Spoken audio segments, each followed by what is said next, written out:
Sénégal dafa neex de ni jabar Ousmane Sonko wax doom ñi nee na Lido bi dëkk bi comme Lido mais Sénégal comme damier wala Scrabble sax xam nga Scrabble moo gën a compliqué. Sénégal kay Lido bi mooy jàpp bi. Sénégal comme Scrabble. Sénégal kay comprendre. Comme Scrabble dafa compliqué yi bëgg a compliqué te jaru ko. Xam nga man j'ai l'habitude de dire que l'amnistie là on l'a imposé à personne parce que eux ils avaient 5 jours pour faire un recours. Samba man j'ai l'habitude de dire Macky Sall la mu def amnistie moo ko xam c'était le président de la République qui avait ses choix et qui pesait la mu xam la ca ginnaaw yëpp moom la du man du Samba du keneen ak keneen moo tax man jéemuma cee nekk naan d'accord naag d'accord ma j'ai écouté un homme d'État j'ai écouté le président de la République ba même recevoir bi mu recevoir ñoom Ousmane Sonko nit ñi di ci kaas il les a reçus bien vrai que ils ont brûlé le pays mais il les a reçus en tant que boobu il était le président de la République le président de la République moo njabootee ki baax ki bon yëpp moom moo leen njabootee kon ñun amuñu ci suñu kàddu buñ ci wax encore une fois je dis aux Sénégalais ñooñu amoon nañ juróomi fan pour def recours est-ce que xam ngeen loolu dee leen ko leeral Sénégalais yi amoon nañ juróomi fan pour def recours même bu nekkee def nañu recours te duñ leen ko accepter sax waroon nañoo mën a def recours bëgg loo bëggut te ku leen xam ñoom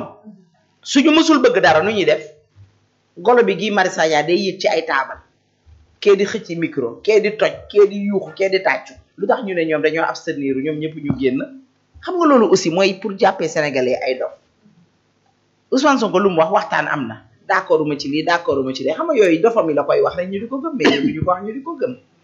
bon ñu dem ba ci biir yow fi nga yóbbu sax dafa sori il y a même pas 1 mois Ousmane Sonko moo sol yére bu weex même pas 2 mois. Assemblée nationale. mu ne loi bi bëgguma ko. yéen ñu ko doon utal. yéen ñu ko doon soxlawuñu. bëgguñu. c'est récent. pourquoi venir prendre ce borne là pour borne bi di ñu wax ne di ñuy expliquer ay théories yoo xam ne droit bi xaw ma ku ko koy wax mais mi ngi koy rey parce que waxoo daray droit quand tu vois ces écrits ou ces dires tu envoies ça à un juriste mais ce juriste là te dit que ce gars là xanaa loi instant bi la bëggoon a indi instant la woon. loi instant. moom la bëgg indiwaat tegu ci taabal bi moom la bëgg a souligner xam nga tey amnistie bi ñuy wax naan abrogé total ak bañ a total abrogé loi bi def ko partiel bi mooy lan pour les FD xam nga nit ñi dañoo foog ne police pour homme de tenue yi kese la parce que xam nañ ne homme de tenue dañuy recevoir ay ordre pour ñoom nag ordre yi ci Macky Sall la jógee ñoom lépp rek ci pour Macky Sall la pour général Moussa Fall avant général Moussa Fall y avait qui y avait d'autres yoo xam ne ils sont dans le gouvernement aujourd'hui il y a d'autres personnes yoo xam ne ils sont dans ce gouvernement là xanaa bu ñu jëlee général Moussa Fall ñooñu dañ leen di jëli ji gis na yii ñuy fawee nii lañ ko teg ci suuf parce que man Ndeye Sow man du ma taxaw man di seetaan ñuy jël benn borom homme de tenue waxuma la di def ci moom mais di wax si moom naka su dul noonu. man de duma ko parce que man su ma nekkee sama kër di nelaw ba yandoor ñoom la ma mën a jël oto ñëw ba fii jëlaat oto war a ñibbi si borom homme de tenue yooyu la tey ñoom dañoo foog ne homme de tenue yëpp ne capitaine Touré la ñu mel ce sont des honorables ñooñoo tax ñooñu la ñu war a woowee honorable Ousmane Sonko rancune bi nekk ci moom ak haine bi mooy kero ba ñu tojee veeru otom bi te pourtant ndeysaan dafa xamul rek mais sécurité c'était pour sa sécurité il y avait un bain de foule man Ndeye Sow mënoon naa nekk ci biir jéem bëgg koo rey keneen mënoon naa nekk ci biir bëgg koo rey te tey bu keroogee Macky Sall lañ koy ji wala ñu jiiñ tey ko ànd moom la preuve jàpp nañ ko àndoon ak moom koo xam ne moo ko aspergé woon te xëy na sax lam ko aspergé woon du woon lu bon c'était pour peut-être est-ce que c'était pas de la vinaigrette pour kii yi analyse yi moom moo dugal nitam xam nga Ousmane day wax ba làmb taatam ne bii du sama bos moo dugal nitam ndax moo dem créer xaw ma naka xaw ma lan man analyse am yooyu laa bëgg xam sax fu mu tollu ba tey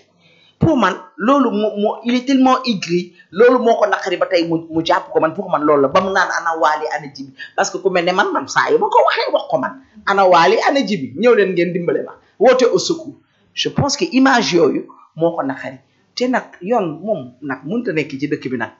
ne na leen jaral seen bakkan le mot n'est pas de trop seen ndey juraat bi weddi nañ ko d'accord am xëy na waxul loolu xëy na ci biir wax la doon wax ne seen ndey bu juree juraat xam nuñ koy waxee il faut prendre ma défense tellement de choses il a dit et je pense que Ousmane Sonko sait très bien pourquoi il ne quitte pas le pays il sait très bien pourquoi ne quitte pas le pays xëy na moom ñi mu àndal lay gëmloo ne du moom moo taal réew mi moom ñooñu lay gëmloo ne ñi jël seen bakkan ñi dee du moom moo jël seen bakkan mais defe naa gëmloowu ko ñi nga xam ne ñoo yor les droits de l'homme les droits humains je pense que il ne s'adresse pas à ces gens-là non mais quand même xam nga tey nañ leen waxtaan wax dëgg ci quoi Ousmane Sonko moo am dossier ne yéen boo leen ma kiiwul Macky Sall dina ma sànk ñu ko am na fii ñoo xam ne biñ leen jiiñee viol saa yu ñu xëy ñoom ñooy dem tribunal wuyu ji moom dossier am du woon dossier Khalifa Sall dossier am du woon dossier Karim Wade on parle de dossier de mœurs légères on parle de dossier de ñaari nit ñaari citoyen sénégalais beneen bi làmminam dafa téyewul làmminam maanuwul looloo ko indiloon dossier tey booy yooyu doon dem ci camp militaire yi mais ñoom ñii militaires yi sax dañ leen a yërëm borom tër yi dañ leen a yërëm ndax camp militaire boo dem di fa sàcc ay armes dañ laa war a rey nga dee soo jógee nga ne da ngay départ pour dem palais dañ laa war a rey nga dee ndax waroo yegg palais moom ñooñu daf leen a war a sant gërëm leen on a entendu bu ñu demee Samba bay dégg ñaari colonel yu génn wax. trois colonels sont sortis pour parler. Anciens colonels. Des anciens colonels. Ah oui, même ñi fi nekk nii même avec leur tenue ils peuvent parler parce que nag mënuñoo seetaan ñuy jëm ci seen kaw te ñoom xam nañ li gars yi di fowe li gars yi di fowe c'est hyper dangereux non bu nekkee ñoom dañoo xam lu ñu xamul wala ñu wóolu seen bopp wala mu am leneen nañ ñu wax parce que nag lii ñu ngi koy fowe man ku ko xeeb man xeebuma ko on peut pas comprendre loi d'amnistie boo xam ne vous avez jamais voulu yéen ñëpp a dellu prison je pense qu'avec Chirac on l'avait vu avec Chirac bi mu paree mandat ci lañ ko ci la sanction yi daal far mu dee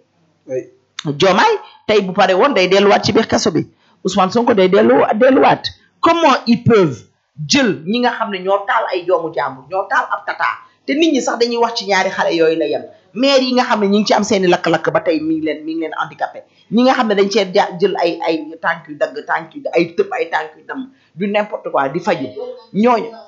non d'accord nañ mise en scène bi kon c'est très très grave kon ba tey nañu indi preuve ne mise en scène la nañ ko indi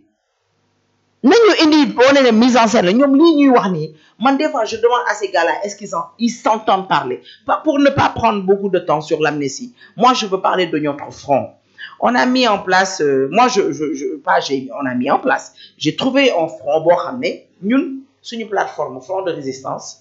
contre les abus et dérives de Diomaye on s'est inscrit dans ce front-là non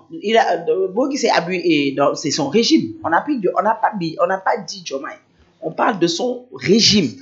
les dérives et abus du régime de Diomaye suñu plateforme boobu moo ñëw dugg ci biir Front National dirigé par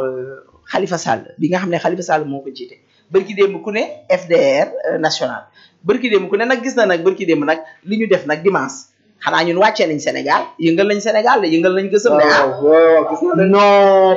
non suñu présidente Fathiam ñu ngi koy remercier parce que c'est la présidente moi je suis la deuxième vice-présidente machallah ñu def nag dimanche daje bu am solo jigéenu front yi parce que nag il est temps que les femmes récupèrent leur pays ñun ñooy Sénégal ñun jigéen ñi ñooy Sénégal il est temps ñu jox Sénégal jigéen ñi dénk leen ko dafa jot parce que comme que jox nañ góor yi ñu jéem parce que fi ñu toll nii boo seetee gouvernement bi ay góor kese ca nekk amaana buñ ci dugaloon jigéen yu bëri ñi leen war a dugalee amaana xëy na seen gouvernement dina dox mais doxuñu ji xam na Sénégal dañoo joxul jigéen gëdd gi ñu ko war a jox bërki démb Samba on est parti à la rencontre du khalife général des Mourides j'ai entendu encore ce déshonorable Amadou Ba tout ce qu'il a dit sur suñu rencontre boobu alors que c'était une rencontre super non mais attends quand tu mets quelque chose en place on a des dirigeants yi nga xam ne ñu ngi ci réew mi ñu gis liy raam di jëm ci ñag bi balaa mu fay yegg ñu dem wax ak xalifa yi wan leen ne lii mooy xew ci Sénégal amnistie bi ñi ngi bëgg a def li ñi ngi bëgg a dal ci kaw ñi ngi bëgg a def li dem waxtaan ak ñoom présenté ko nag li nga xam ne moom la ñu am mu ñaanal ñu la mu wax man si laa xamee ne sëñ bi sax mës naa politique ndeysaan nekk te ñoom ay nit kese lañ ndeysaan mës na politique mu ne da ngeen a war dëkk bi dañ ci war a def nan ko waxee nationaliste en fait man j'entends ce Amadou Ba qui dit mais moo tax nag ndeysaan cey VAR ki leen di saaga booy VAR ñun saaga bu leen de le VAR sort pour nous montrer que tout ce que Amadou Ba a dit ce sont des mensonges. non moom yàgg na ce sont des pàccal forox. il dit que sëñ Mountakha dem nañ ci sëñ Mountakha ñu sax suñoo nekk ci waaye nee na leen da ngeen a war a nekk ay nationaliste nag mooy patriote. mais ñoom ils ne le sont pas. en fait mooy yow yéegoo man. ñoom ñoo doon attaqué fi Tahirou Sarr non. dégg ma ne la. xaw ma Tahirou Sarr xaw ma Tahirou Sarr. ah kay Tahirou Sarr la. Tahirou Sarr y a de ces non mais Tahirou Sarr politicien et non Tahirou Sarr voilà. le beau-père du fils de Macky Sall. au fait c'est ça que Serigne bi la ñu ñaanal il était content ba pare mu gërëm ñu sant ñu ne nag il est content de cette opposition là parce que gis na ne opposition bi taalut te fas yéenewut a taal xasewul te fas yéenewut a xase saagawul te fas yéenewut a saaga xam na ne ñi ko seet si ce sont des vrais hommes d'État ce sont des femmes d'État ce sont des responsables ce sont des kilifa ñoo ko seet si ils sont bien habillés correct yóbbuñu fa turu kenn yóbbuwuñ fa état wu kenn yóbbuñu fa ay waxu kenn ñun ñoo demal suñu bopp jóge fa nag dem ci soxnaam su baax soos muy ajaratu soxna Bali Mountakha bàjjen la mu kontaan lool dalal ñu recevoir ñu waaye la may déplorer ba ñu demee góor ñi dañ doon xëccoo ñun xam nga lu baax ak ñaan nit ñi dañ koy bëgg mais ñi ngi remercier suñu présidente Adja Fatou Thiam ak toutes les belles dames toutes ces grandes dames qui sont dans ce front là. Moi, j'ai pas regretté le fait que sur une plateforme rejoindre ce front-là. S'ils veulent toujours de nous, on est partant. J'entends donc les gens dire non, les Khalifa Sall, ay Palagne, les Diagne Fada, dañoo yàgg, les Omar Sarr, ndeysaan. Segam le Pastef moo am intelligence su ñooñu mu waroon a fusiller mu dem ànd ak ñoom. Ça me dégomme de. Segam ces fous de Pastef là. Nous avons l'intelligence de récupérer ces gens-là qui devaient fusiller. Ce laïwad de la mi nga xam ne dañ ko waroon a rey ñoom ñoo mën a demaat ci laïwad seeti ko à quelques heures des élections se rabaisser devant laïwad se rabaisser devant Khalifa Sall et tant d'autres asamaan ñun waaw dañ ñee mag nag waaye dañ ñoo jiitu ci yëf yi te ku la jiitu nag am lu la mën a jiitalee ak lu la mën a jàngalee il faut ñu arrêter di xarab naan Khalifa Sall la mu jiiteeg Diagne Fada ak Omar Sarr ñooñu ils ont été des quelqu'un dans ce pays là et ils demeurent toujours des quelqu'un dans ce pays là tey même man suma